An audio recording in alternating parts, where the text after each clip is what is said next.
What is your favorite Chris Nolan film?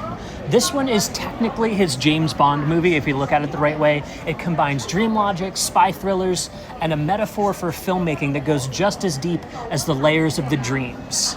It's day 101 of 365. Today's movie, Inception. On Ticket Stub Movie Club, you don't have to decide between daily movie picks or the monthly movie for deeper review. We actually do both and a lot more if you want to go check that out in my profile link. This movie's directed by Chris Nolan and stars Leonardo DiCaprio, Elliot Page, and Joseph Gordon-Levitt.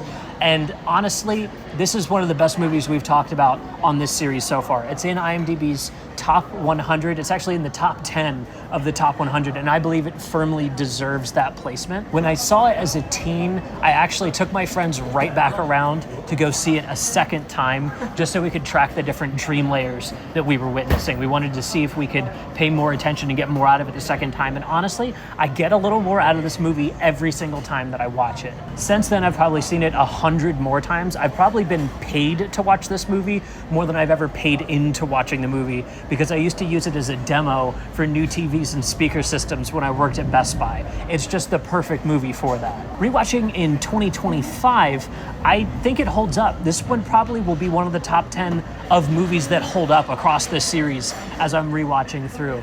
There's so much going on here. There's such excellent filmmaking on display.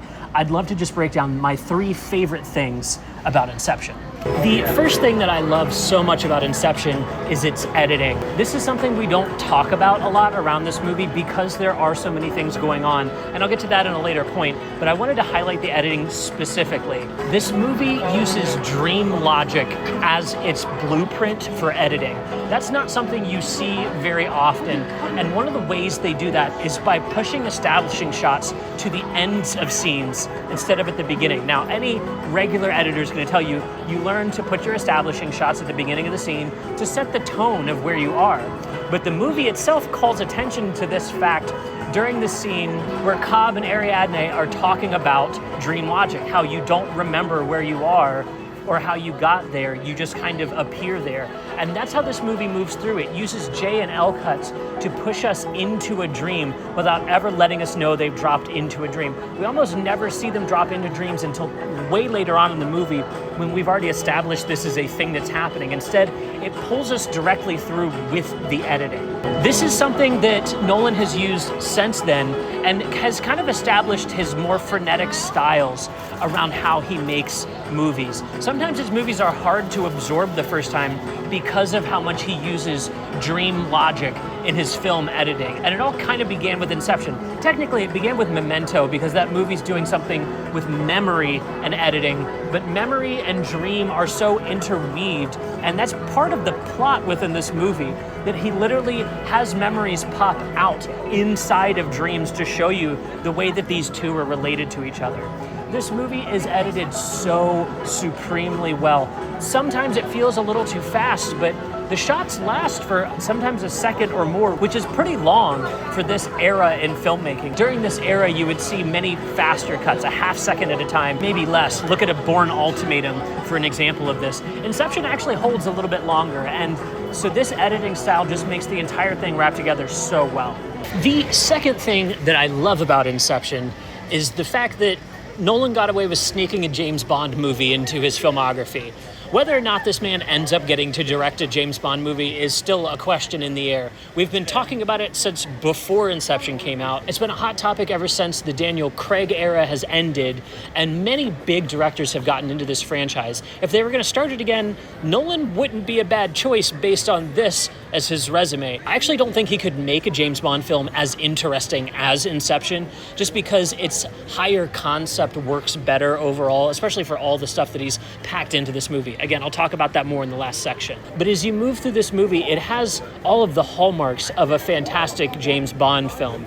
We have a femme fatale, we have a secret agent that's spy hopping across the world, moving through action sequences of fights, shootouts, and car chases. And all of this culminates in a man versus army snow shootout that would do James Bond justice to see him move through that kind of environment.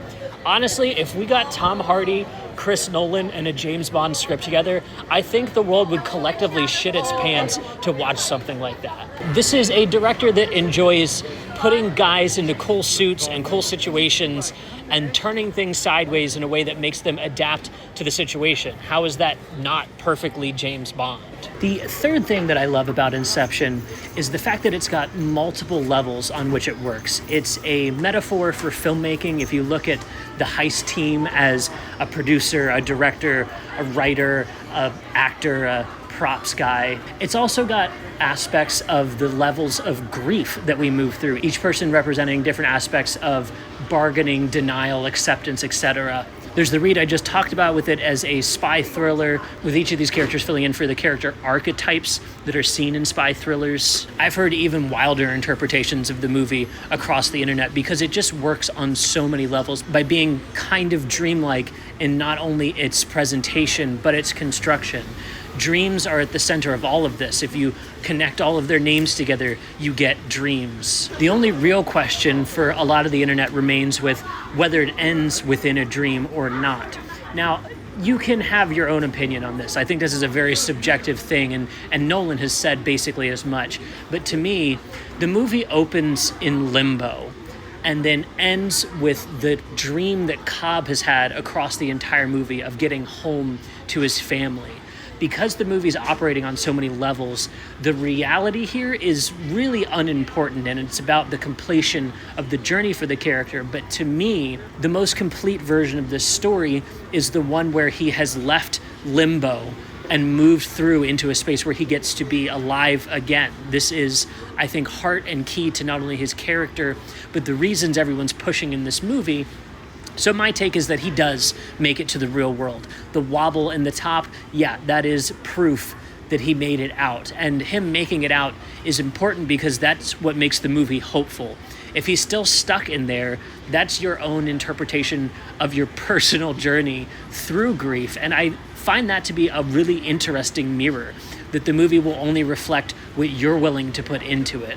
But what do you think? Is Inception one of your favorite Nolan films? Is it deserving to be in the top 10 on IMDb's top 100? We're going to continue the spy thriller thing by talking about Angelina Jolie's Salt next, and I'll see you tomorrow.